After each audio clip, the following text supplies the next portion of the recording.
The world tilted when Elias saw the letter, its edges frayed, tucked beneath a stack of unpaid bills on the kitchen counter. His heart thundered, not from joy, but from the jagged fear of being known. At 24, Elias Carter, the youngest of the Carter triplets, had spent years hiding who he was in the humid, judgmental sprawl of Slidell, Louisiana. He was the odd one out, always had been. His brothers, Jackson and Noah, were mirror images of each other, broad-shouldered, loud-laughed, and unapologetically straight, their lives orbiting around football, beer, and the family auto shop. Elias, with his wiry frame, hazel eyes that saw too much, and a quiet love for poetry, was the shadow trailing behind their spotlight. They were a unit, the Carter boys, bound by blood and small-town expectations. But blood hadn't stopped the sting of their rejection when Elias came out at 17, their words slicing deeper than any knife. "You're not one of us." Now, standing in the cramped apartment he shared with his cousin, Lena, Elias clutched the letter from Rowan, the non-binary artist he'd met 6 months ago at a French Quarter gallery. Rowan, 26, with their cropped blue hair, sharp wit, and a warmth that made Elias feel seen, had written words that burned through his defenses. "I'm falling for you, Elias. Come to the festival tonight. Let's stop hiding." The New Orleans Pride Festival was tonight, a riot of color and courage just across Lake Pontchartrain. Elias had never gone, too afraid of being spotted, too scarred by his brother's cold shoulders. But Rowan's letter was a tether, pulling him toward a life he'd only dared to imagine. He folded it carefully, his fingers trembling, and slipped it into his pocket. The clock read 4:17 p.m. He had 2 hours to decide. Slidell wasn't kind to people like Elias. The town's pulse was set by church sermons and Friday night football, where deviation was a sin and difference a scandal. Growing up, Elias had learned to shrink himself, to bury his truth under layers of silence. At school, he'd been the quiet kid who sketched in the margins of his notebooks, dreaming of a world where he could love without fear. His brothers, though, were the town's darlings. Jackson, the quarterback with a grin that charmed everyone, and Noah, the mechanic whose steady hands fixed anything but their fractured family. When Elias came out, their father, a man of few words and fewer affections, had simply turned away. Their mother tried to bridge the gap, but her love was a whisper against the roar of disapproval. The memory of that night still haunted him. He'd sat at the dinner table, heart pounding, and said, "I'm gay." The silence that followed was worse than any shout. Jackson had laughed, a cruel edge to it, saying, "You're joking, right?" Noah had stared at his plate, muttering, "This family doesn't need this." Their father left the room. Elias had spent the next week sleeping in Lena's garage, his belongings stuffed into a duffel bag. Now, at 24, he was trying to rebuild. He worked as a barista in a local coffee shop, saving every penny for a life beyond Slidell.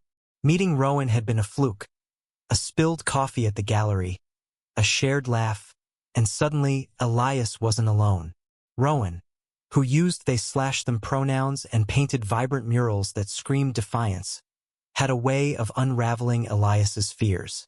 They'd spent nights talking about everything: art, love, the weight of being different in a world that demanded sameness. But Rowan was fearless, marching in protests, wearing their identity like armor. Elias envied that courage. He glanced at his phone. Lena had texted, "You going to Pride? I'll drive." Lena, 28, was his lifeline, a black woman with a quick smile and a fiercer loyalty. She'd taken him in when his family pushed him out, never once judging. Elias typed back, "Maybe, scared."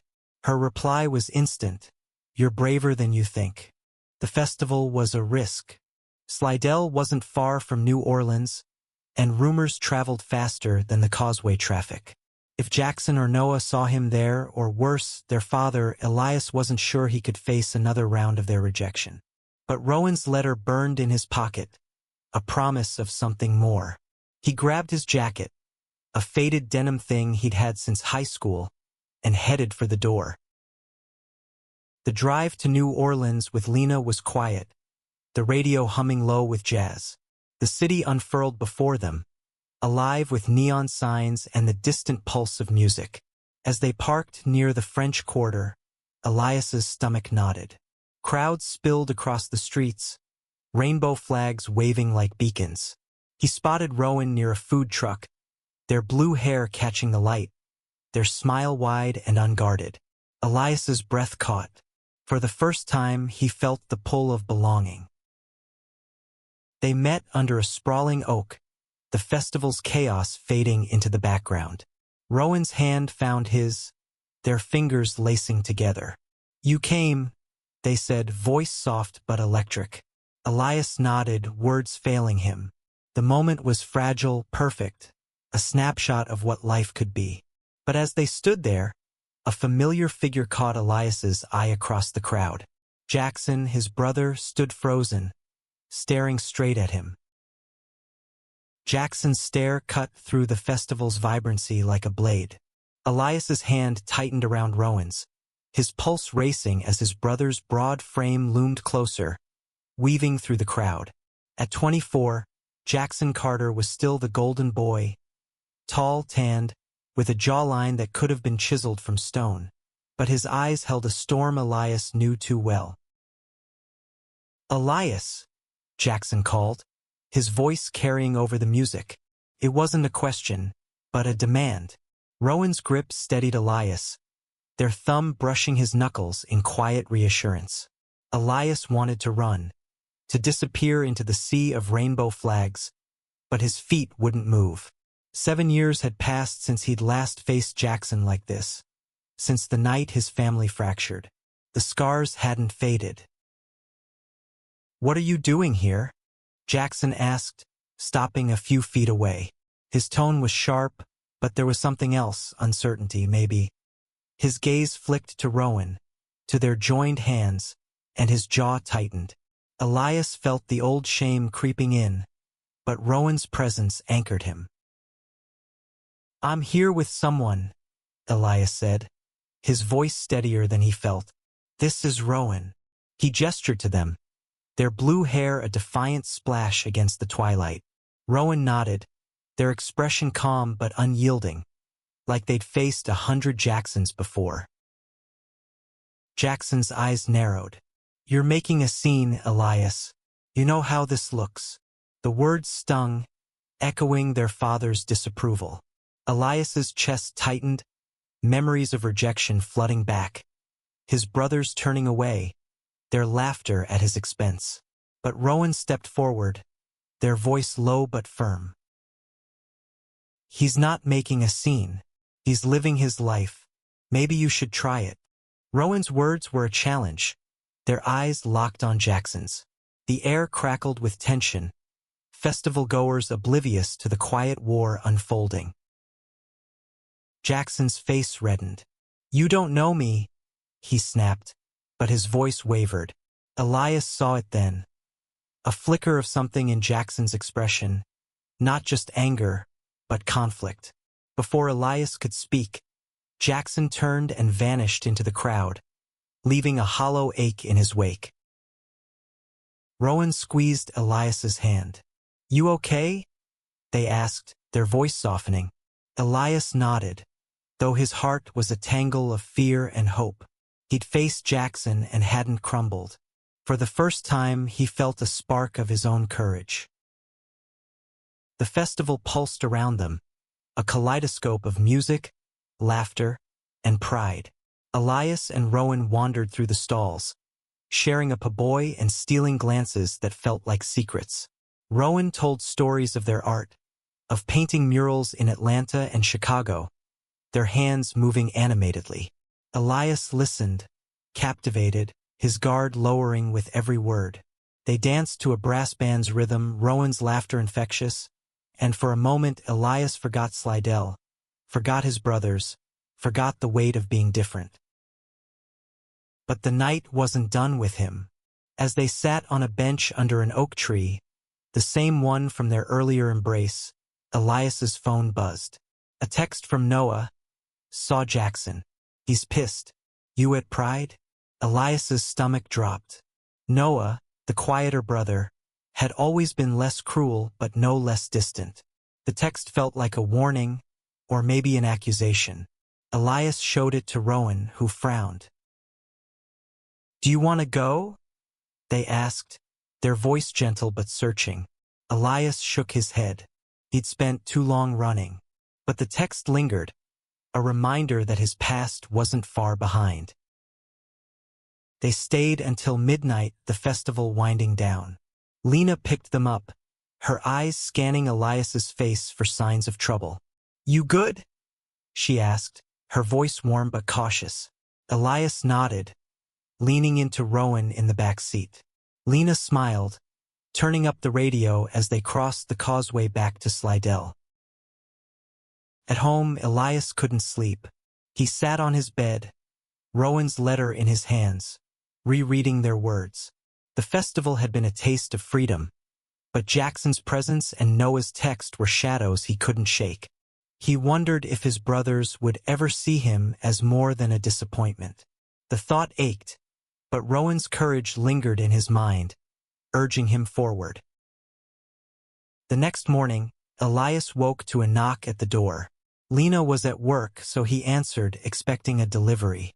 Instead, Noah stood there, his mechanic's hands stuffed in his pockets, his expression unreadable. We need to talk, Noah said, stepping inside without waiting for an invitation. Noah's boots scuffed the worn linoleum of Elias's apartment, each step heavy with unspoken history.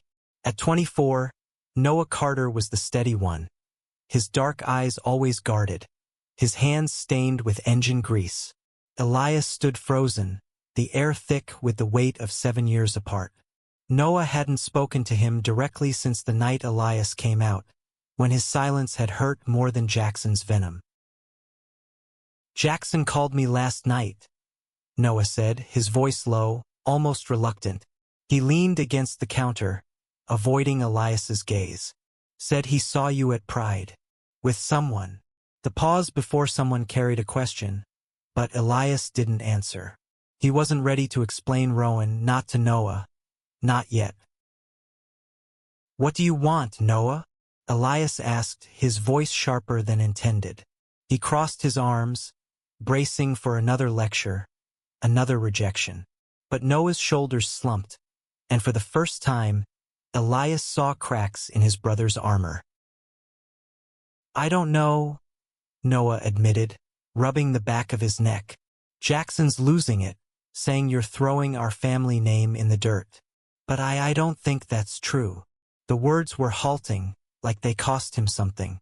Elias's breath caught. This wasn't the Noah he remembered, the one who'd turned away when Elias needed him most. Then why are you here? Elias pressed, his heart a tight knot of hope and distrust. Noah finally met his eyes, and there was something raw there. Guilt, maybe, or regret. I saw you last night, too, Noah said. From a distance. You looked happy. I haven't seen you like that since we were kids. The admission hit Elias like a wave, stirring memories of their childhood. Racing bikes through Slidell's backroads, sharing secrets under the stars. Before Elias was the outcast, they'd been 3 parts of a whole. Elias swallowed hard. I was happy, for once. He thought of Rowan, their laughter, the way their hand fit perfectly in his. But you and Jackson made it clear I didn't belong. You think I forgot that? Noah flinched. I didn't know how to handle it back then. I was 17, Elias. We all were. Dad was breathing down our necks, and Jackson was Jackson. I didn't know how to stand up for you. He paused, his voice dropping. I'm sorry.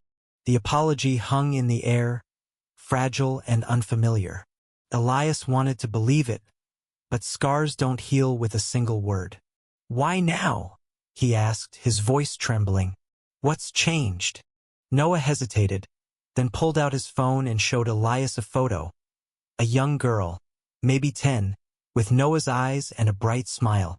"This is Mia, my daughter. She's different, too. Loves dinosaurs, hates dresses. Says she might not be a girl forever. I don't want her to feel what you felt." His voice broke, and Elias saw the weight of fatherhood, of fear, in his brother's face. Elias's anger softened, but he wasn't ready to forgive. "I needed you back then, Noah. You don't get to show up now and make it right because you're scared for your kid."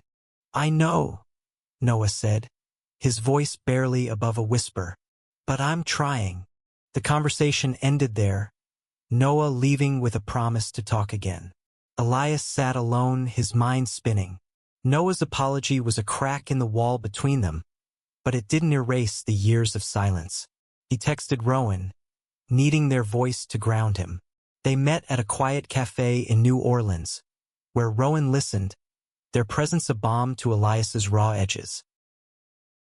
"You don't owe him anything," Rowan said, sipping their coffee. "But maybe he's trying to be better. That's something." Their words were gentle, but they sparked a question in Elias. Could his family change? Could he? The next week was a blur of work and restless nights. Elias kept expecting Jackson to show up, to reignite the fight from the festival, but he didn't. Instead, a letter arrived, not from Rowan, but from their mother, Claire.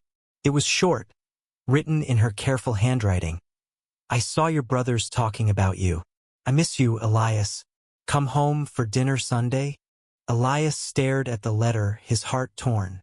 Home was a minefield, but the invitation felt like a fragile bridge. He showed it to Rowan, who smiled softly. "Maybe it's a start," they said. Elias wasn't sure, but the idea of seeing his mother, of facing his past, took root. Sunday arrived like a storm on the horizon, heavy with promise and peril.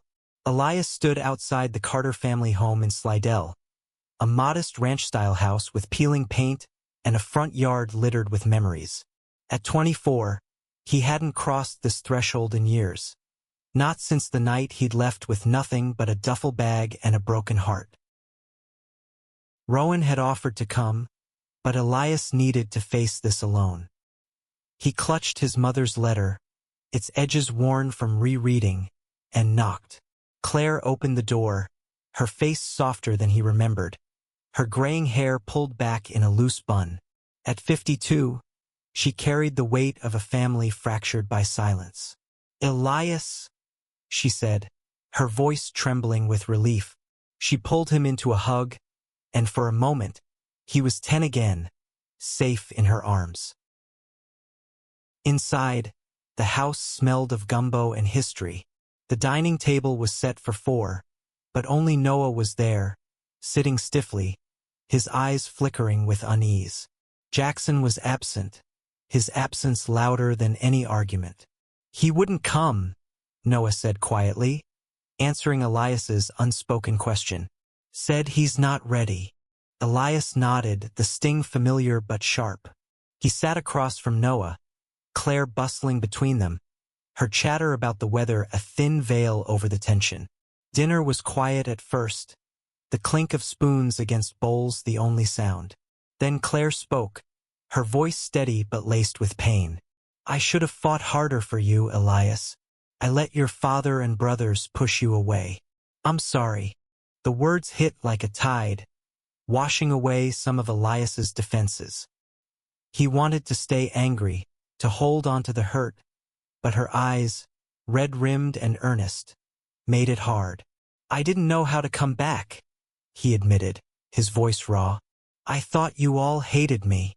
Noah looked down, his fork still. "I didn't hate you," he said. "I was scared. Scared of what Dad thought, what the town would say. I was wrong."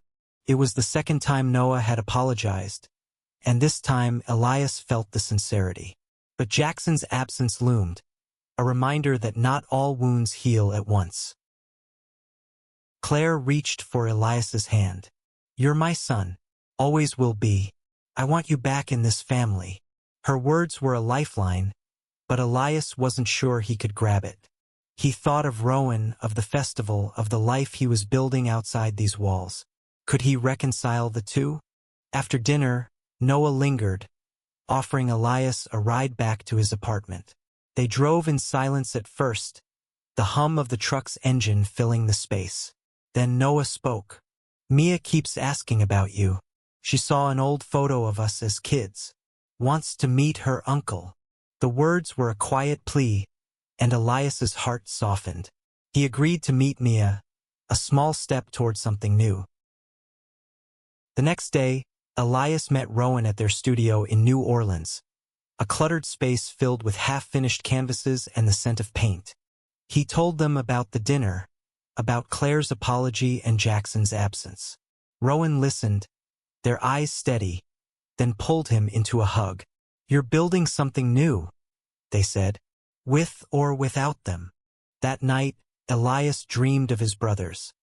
Not as they were, but as kids, laughing together in a field. He woke with an ache in his chest, a mix of loss and hope. He texted Noah, agreeing to meet Mia the next weekend. It was a small gesture, but it felt like a crack in the wall between them. But Jackson's shadow lingered. A week later, Elias heard from Lena that Jackson had been talking about him at the auto shop, his words bitter and cutting. "He's still angry," Lena said, her voice heavy. "But it's not just about you. Something's eating at him." Elias wondered what it was, but he wasn't ready to face Jackson again. Not yet. As the days passed, Elias felt himself changing. Rowan's love, his mother's outreach, Noah's tentative steps. They were threads weaving a new tapestry. But the scars of rejection still burned, and he knew the road ahead wouldn't be easy. The air was thick with the scent of summer grass when Elias met Mia at a Slidell park, her small hand clutching a plastic dinosaur. At 10, she was a whirlwind of energy, her dark curls bouncing as she ran toward him, Noah trailing behind. "Your Uncle Elias," she shouted, her smile wide and unguarded. Elias's heart cracked open, the weight of family, real family, settling into the spaces his brother's rejection had carved. Noah stood back, watching as Mia dragged Elias to a picnic table, babbling about velociraptors and her dislike for pink. "I don't want to be just a girl," she said, her voice fierce. "I want to be me." Elias saw himself in her defiance, in the way she claimed her space without fear. He glanced at Noah, who nodded, a silent acknowledgement of their shared understanding. "Be you," Elias told her, his voice soft but firm. "Always." Mia grinned, handing him a crayon to draw dinosaurs with her. For an hour, the world was simple, paper, colors, and a kid who saw him as family. Noah joined them, his usual stoicism softened by Mia's laughter. "You're good with her," he said later as they packed up. "I want her to know you." The moment lingered with Elias, a fragile bridge to his past. He spent the next week with Rowan, their days filled with art shows and quiet nights, their love a steady anchor. But Jackson's absence gnawed at him. Lena's words echoed. Something's eating at him. Elias couldn't shake the feeling that his brother's anger hid something deeper. One evening, as Elias and Rowan walked through the French Quarter, Jackson appeared, stepping out of a bar. His eyes were bloodshot, his stance unsteady. "Elias," he slurred, his voice a mix of fury and something broken. Rowan tensed, but Elias stepped forward, heart pounding. "Why do you hate me?" Elias asked, the question spilling out before he could stop it. Jackson froze, his face crumpling. For the first time, Elias saw pain, not just anger, in his brother's eyes. "I don't hate you," Jackson said, his voice cracking. "I'm scared." The confession stunned Elias. Jackson, the invincible quarterback. "Scared? Dad's sick," Jackson continued, his words raw. "Cancer. He's dying. And I keep thinking, what if I lose everyone? What if I'm not enough? Elias's anger faltered. He saw Jackson not as the brother who'd rejected him, but as a man grappling with fear and failure. You didn't lose me, Elias said quietly. You pushed me away. Jackson nodded, tears falling. I was wrong. I didn't know how to deal with you being you. But I don't want to lose you again. It wasn't a full apology, but it was a start. Elias felt Rowan's hand on his shoulder, grounding him. The next day, Elias visited his father in the hospital. The man who'd once turned away from him was frail, his voice weak but kind. I wasn't a good father, he said. But I'm proud of you, Elias. The words, long overdue, healed something deep within him. Months later, Elias stood at another Pride festival, Rowan by his side, Mia waving a tiny rainbow flag. Noah was there, a tentative smile on his face, and Jackson lingered nearby, still awkward but trying. Their father was gone, but his final words had opened a door. The Carter family wasn't whole, not yet, but it was mending. Elias looked at Rowan, their blue hair catching the sunlight, and felt the weight of his scars lighten. Love, he realized, was the courage to be seen, to forgive, to rebuild. He took Rowan's hand, Mia's laughter ringing in his ears, and stepped into a future where he belonged.